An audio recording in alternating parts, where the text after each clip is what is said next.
Magandang hapon sa inyong lahat. Yeah! Come on!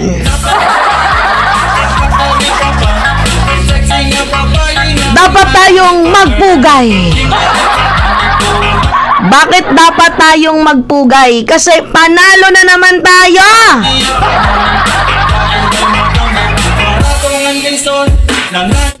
Paano naging panalo, Mima? Basta pakinggan nyo tong vlog na to. Basta panalo tayo.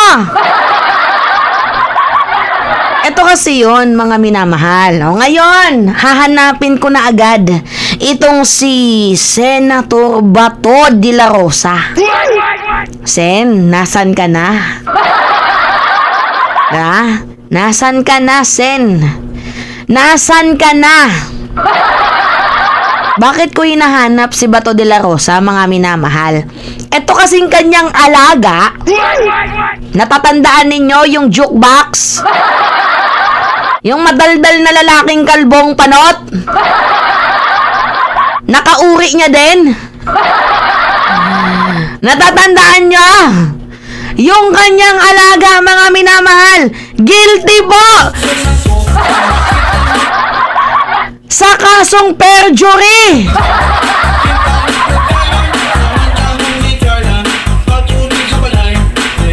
Oh, see?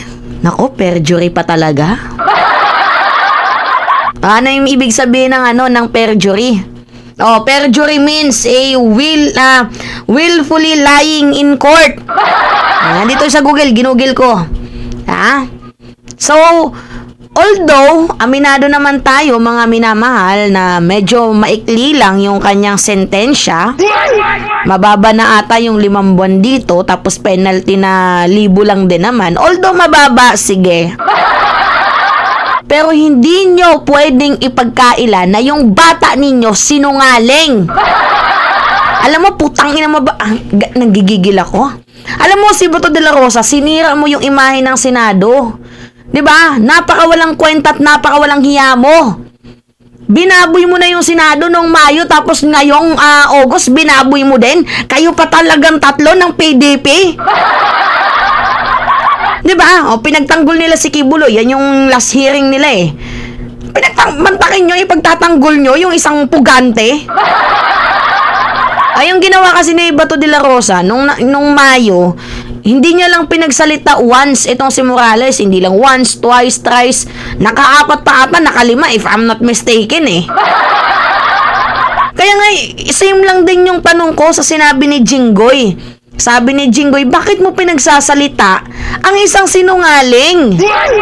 Ay, bakit nga ba? Di para i-insist na adik ang ating presidente. Yun lang naman talaga eh. O, ito yung balita. Pakita ko sa inyo kudos dito kay tawag dito, Kakiraki. Oy, pasensya na Kaki kung hindi tayo nagkita dyan sa Manila. Pero ito, nakikita niyo yung na yan? Yan. Wherefore, accused Jonathan Morales is hereby found guilty beyond reasonable doubt of perjury as penalized under Article 108 of the Revised Penal Code, and it is hereby sentenced to suffer the penalty of imprisonment of 4 months. Wala tayong magagawa eh. Yan yung desisyon. 'Di ba? Mababa man yan sa matagal. The point here is sinungaling talaga siya. Hindi to dapat pinapaniwalaan. Pinakitaan ka lang ng peking dokumento na may butas ng puncher, naniwala ka naman. Kaya mga minamahal, kapag pupunta kayo sa bawat lugar, may dala kayong ebidensya, huwag niyong kalilimutan butasan ng puncher Kasi pag walang butas ng puncher, hindi yan authenticated. Sabi ni Bato, nagbase sa butas ng puncher, sarap talagang pukpukin ng puncher sa ulo si Bato, no? Tarantado. Sabi dito, 4 months of arresto, mayor, medium, and a fine of 1,000 pesos. 1K with subsidiary imprisonment in case of insolvency. Yan po yung sabi. Case number 160 269. Acting Presiding Judge si Jason B. Alquirus. Lilinawin ko sa inyo mga minamahal, although mababa tong kanyang fine, to kanyang imprisonment, pero the fact na mayroon siyang kasong perjury at guilty siya, ibig sabihin yan, sinungaling po talaga itong si Jonathan Morales. Diba? Tapos papaniwalaan ni ba to? O sino pa kaya yung susunod dyan? O si Maharlika. Kaya nga hindi niya natinira si Mel Robles, diba? Kasi kinabahan ng kanyang ang kanyang suso bells. Hindi niya natinira si Mel Robles kasi perjury ang pwede ikaso sa kanya, cyber libel at madami pa. Diba? Ano ba mga alas ninyo? Madaming kaso. Yung isa naman, bune. Diba? Kaya lang nagngangak-ngak kasi yung gusto niyang madamage dito si Tony Boy. Gusto niyang madamage. Bigyan niya ng collateral damage si Tony Boy. Bakit? Kasi binawian siya ng property di umano. Ano ba naman itong mga ninyo, pinangkukukuha ninyo? Diyos ko po. Diyos mio, Santa Barbara Bendita. Ano naman itong mga pinangkukukuha ninyo? Yeah? O ngayon, nasan dito yung mga nagsasabing, protect Morales at all cost.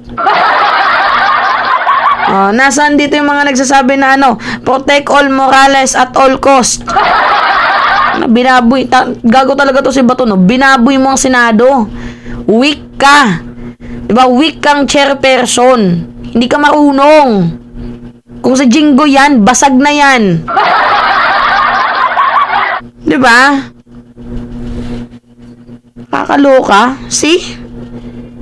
Guilty. Fake news peddler. Mahilig magpakalat ng disinformation. Kaya lang naman niya pinatulan ni Bato para mayroong mema. Diba? Para mayroong maipasikat. Trial by publicity. Hindi naman umubra. Tingnan nyo ngayon. May nangyari ba sa PDEA leaks nila? Wala. Yung PDEA leaks na yan, para talaga yan sa droga, yung sa Mexico, Pampanga, if I'm not mistaken. Diba? Yung nahuli. Tapos singit lang dapat dito si Morales Kaso parang naging platform ni Morales, parang siya pa yung naging chairperson ng committee na yun. Pinagsabihan na siya ni Cheese. Diba? Pinagsabihan na siya ni Cheese. As well as si Jinggoy, pinagsabihan na siya. Pati din itong si Migs. Pinagsabihan na din siya. Ayaw maniwala. Ayaw talaga maniwala ni Bato. Talagang gusto niyang i-insist, adik yung presidente natin. What if kung ikaw yung magpa-drug test? Diba? Atakihin ako sa'yo nito ba to? Yan guys. Kita niyo yan? Sinungaling kasi. Tatandaan nyo mababa man yung sentensya o sa matagal, at least nalaman natin ang totoo dito na itong taong to walang credibility. Tingnan nyo ngayon, naging vlogger na lang. Diba? Fake news peddler. Laos na yung karakter nila na si Morales. Ang bago nilang karakter ngayon si Cathy Buni. Ewan ko dito, mga gago.